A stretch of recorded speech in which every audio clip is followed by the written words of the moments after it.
Welcome to our posts. Today we will see stories of r/malicious compliance. CEO wants return to office, CTO plays it perfect. I work for a Spanish company, it's been like 7 to 8 years and we know each other pretty well. I've known, and worked with, the CTO for like 10 years now. He's a cool guy that wants stuff done. Even before 2020, the WFH, work from home, policy was extremely relaxed. You do you and have things done by the time we need it, we're okay. So when the pandemic came, the transition was as easy as it could get. In fact, as a company and, especially on the tech team, we embraced the opportunity and started hiring people from outside the city for a cheaper salary than in the city, but, for the people, a higher salary than the one they could get without moving into the city. I even moved out of the city during that time.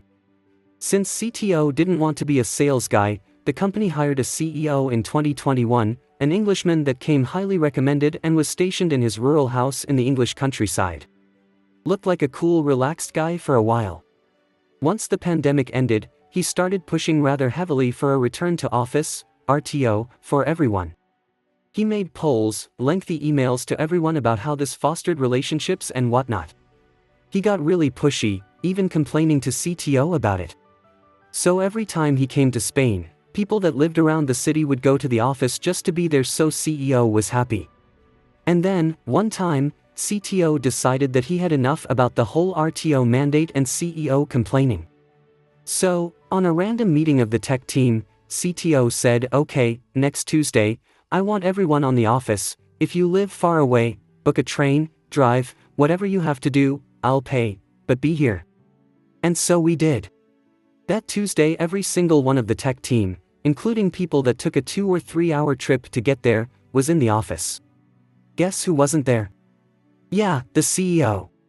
So, CTO took a picture, emailed it to CEO saying something along the lines of, "If you can't lead by example, don't push my people to do things that don't work," and we went to have a relaxing lunch and beers type of day.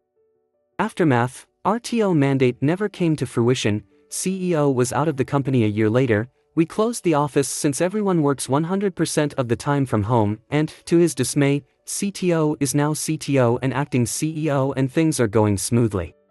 TLDR, WFH CEO tries to have everyone RTO, CTO arranges a day to have everyone in the office and asks CEO why he isn't there, so CEO stops complaining about RTO. Next story. You don't want a female to take the lead? No problem. This is a small bit of maliciousness that happened years ago, but to this day it's still one of my favorite stories to tell. So there needs to be a bit of context to this one for you to understand the beauty of what happened. I was in a traditional Kung Fu school for 9 years. My Sifu, teacher, was one of the most honest and respectable men I've ever known. In this school, there was certain etiquette you had to follow out of both respect for the art and your fellow students. We had things like bowing before entering doorways, always facing north to take off our sash, stuff like that. Keep in mind that we weren't just teaching students here, we fostered a family and treated one another as if we were all brothers as sisters. One of the rules was that men wore their sashes on the right while women wore their sashes on the left. I am a trans male, and my Sifu was one of very few people who knew this. Also, I present very androgynous. My Sifu and I talked about it when I came out to him because I was concerned about how it would affect the etiquette of the school, and we both agreed that neither of us cared how I wore my sash, so I just kept it on the left out of habit. Very friendly conversation. At my school we did a traditional performance every year for Chinese New Year called a lion head dance. If you look it up online, it's both intriguing and hilarious to watch because it's essentially two people underneath a large, fluffy, papier-mâché lion. We would do this for restaurants, schools, or event centers. We even got to perform for the Chinese consulate at one time. Basically, one person is in the head of the lion while the other operates the tail, and we work together to cleanse the space to ensure a year of good fortune for the establishment, and scare away evil spirits. Everyone always loved these events, and it was some of the funnest performances I had ever done. There's drums, dancing, firecrackers, the whole deal. I was almost always in a lion with my Sifu because we made a surprisingly good team. One year, we went to this little Chinese restaurant who hired us to do our normal thing. We get there, we set up, lay out the equipment and begin stretching before the performance. This performance was one lion with me in the tail and my Sifu in the head.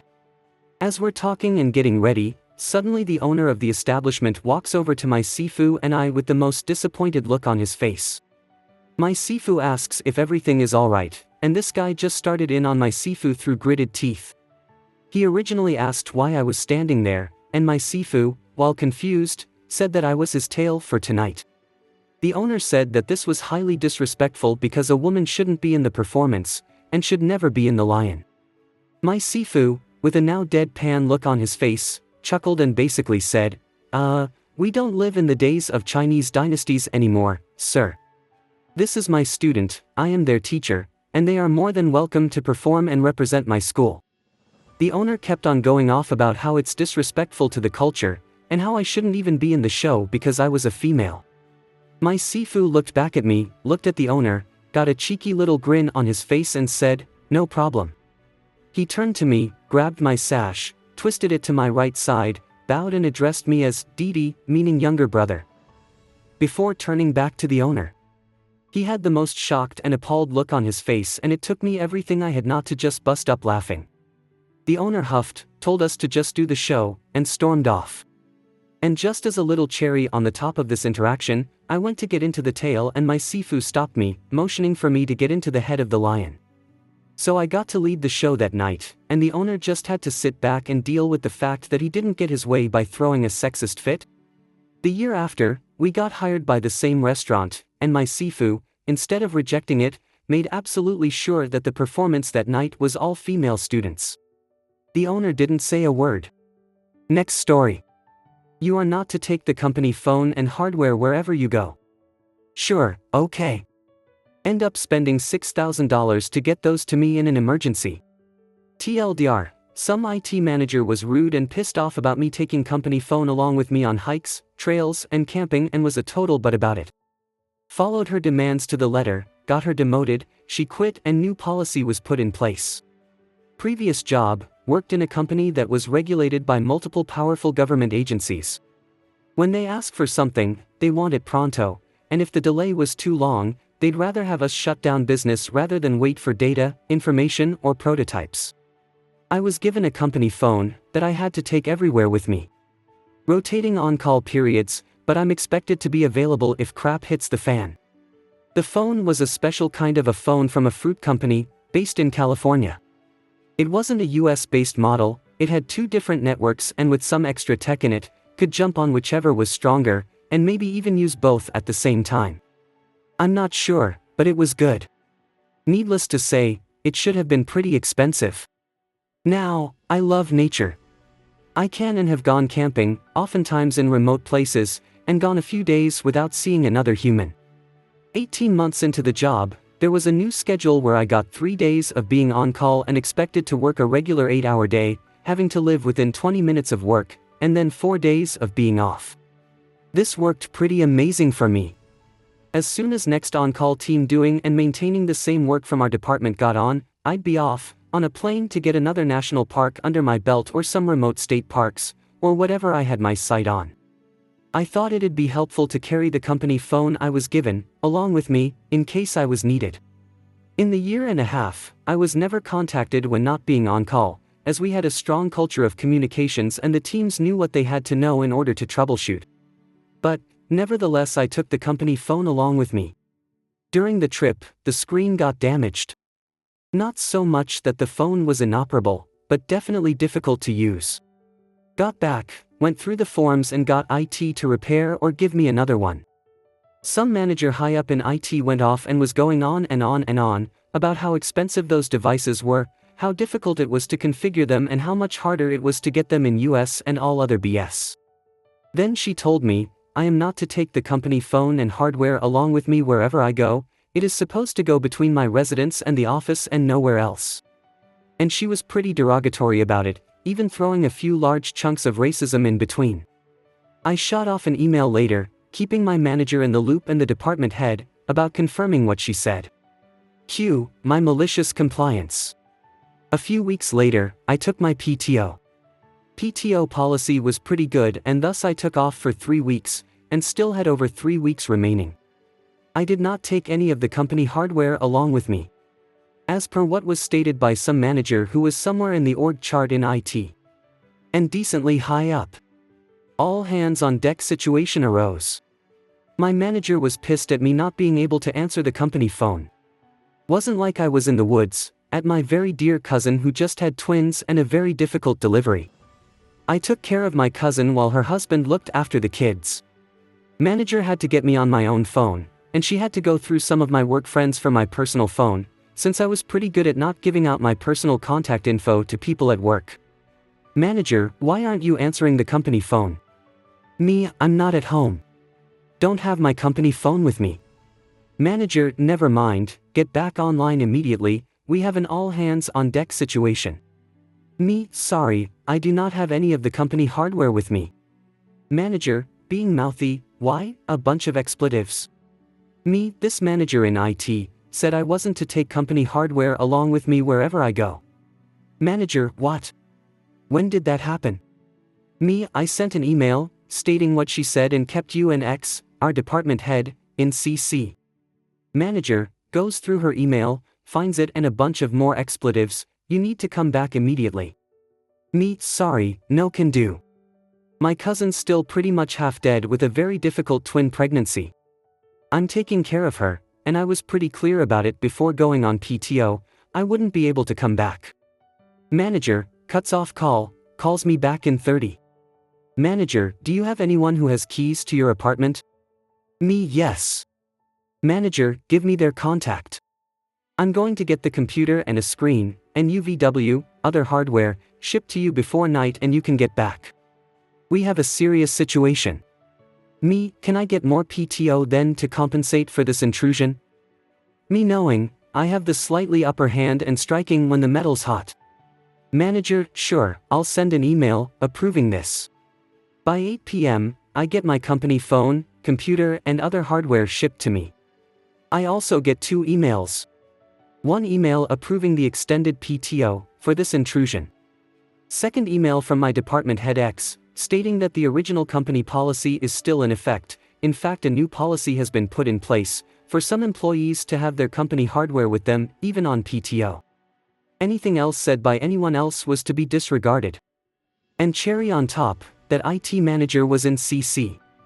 When I returned from my PTO, that IT manager was nowhere to be seen. Turns out, she had been demoted, she couldn't digest that and quit. The company had to spend over $6,000 to ship it on the same day, and get the hardware to me. Edit, as so many people have been pointing out, it wasn't a win for me, don't be contacted during time off, now you gotta carry phone and laptop, risk management of the company and so on. First, I probably wasn't needed. As I said, we had a good communications culture. So alternate teams were aware and it wasn't like I was the only one who'd be able to do it. But in case regulators asked for a third thing while people were already working on things 1 and 2, it'd be nice to have more people around who would be taking over. If the regulator was pissed off enough, come the deadline, they would literally stop the business. And they could. Second, the employer was pretty good about not contacting people being off or on PTO. And if someone was contacted, they were given more time off / more days for PTO. People were happy, a few were grumpy maybe, but it was reasonable. Third, yes, some people may or may not see this as a win. And I get your point. Then again, this is not Europe. The downside? This industry is literally 5x in US versus in Europe. Fourth, people in management were understanding. Since I was available but away, I would be utilized only if the ones already working were overloaded. But they wanted me available. Thankfully, I really wasn't utilized. Fifth, destroying someone's career. I didn't do that. They did it to themselves. She was pretty high up in IT chain, and I agreed to follow what she said. Consequences. IT doesn't have a business overview, but a small horse-like view of business through the lens of IT. She should probably have consulted a few more folks instead of being in a rage fit and throwing a tantrum. Edit 2. Sixth, original company policy was to have your hardware available when not on PTO, but when on PTO, to have the phone. They were also upfront about the possibility that we might be needed when on PTO, very rarely if regulators wanted to question. As I said, communication culture was strong, so at least 3 other people knew what I or anyone else in the department was doing. If disturbed during PTO, our job offers stated a certain amount of more PTO that would be given. 7th, as per the original company policy, I kept my company phone with me. Not my problem it got damaged, I didn't intentionally throw rocks at it, crap happens. Next story. Work from home only allowed on approved days or else put in a leave. Sure. My company is very strict about having us work from the office, WFO, with only one designated WFH day during the week. Honestly, it's weird because it's an advertising agency which deals with social media marketing, something that can be done remotely, but never mind. They require us to use a vacation day if we want to work remotely on any other day. I wasn't feeling well one day and requested to WFH, even though it was a WFO day. I assured them I could complete all my tasks from home, but my request was denied. Since it was a scheduled leave day according to company policy, I took the day off and rested. Later, when my workload became urgent, my manager messaged me asking me to get it done. I politely reminded them that per company policy, since I had requested a leave day, it meant I wouldn't be working. Next story. Finance department at work held firm on max/day for meals while traveling. They messed with and denied me reimbursement for $30. Ended up costing them $750. Many years ago, during a corporate merger, I was responsible for transitioning a portion of business operations to a distant city. I was there for 4 weeks in an extended stay suite hotel with fridge and microwave. I had a meal allowance of $50 per day and was required to submit a weekly expense report with receipts for reimbursement. After a long day, all I wanted was to get comfy, chill out and fix something in the room to eat. On day 1, I shopped at the local market spending $80 a day for $20. I submitted my weekly receipts for a total of $100 and was told I had exceeded the daily limit and my reimbursement would be $70 versus $100. Finance insisted that $50/day in receipts is max they would pay, even as I pointed out that the total was less than a third of what I could have submitted. They stood firm and refused to budge from the daily max. At the time, my most favorite coffee beans were only available for purchase in coffee shops located in select areas of the country. As luck would have it, there was one close by, the name included cafe as they also sold sandwiches etc., and the receipt was not itemized. Yep, you guessed it, the last 3 weeks, I bought bags of coffee beans every single day. In their effort to short me $30, it ending costing them $750. Classic example of a company being penny wise and pound foolish and jerking employees around. In spite of incredibly attractive financial offers to relocate and remain with the company, I resigned once the transition was complete. Shortly thereafter, I ended up in my dream job for the next 25 years. My position was a new one and just beginning to emerge within the industry. As such, I had tremendous leeway in defining the role and budget. I was respected, my work was valued and my professionalism and judgment were trusted. I've always been that way. You won't question and nickel and dime me over nonsense, I will respond likewise. If I receive respect and trust, I will have your back and will damn near kill myself delivering the best I have to offer. I'll adjust my schedule, burn the midnight oil. Whatever it takes. All because I know that once we get through it, I'll take some time for myself and no one will question my schedule or work ethic. I hope you guys liked this video. If you did, make sure like, comment, share and subscribe the channel our posts.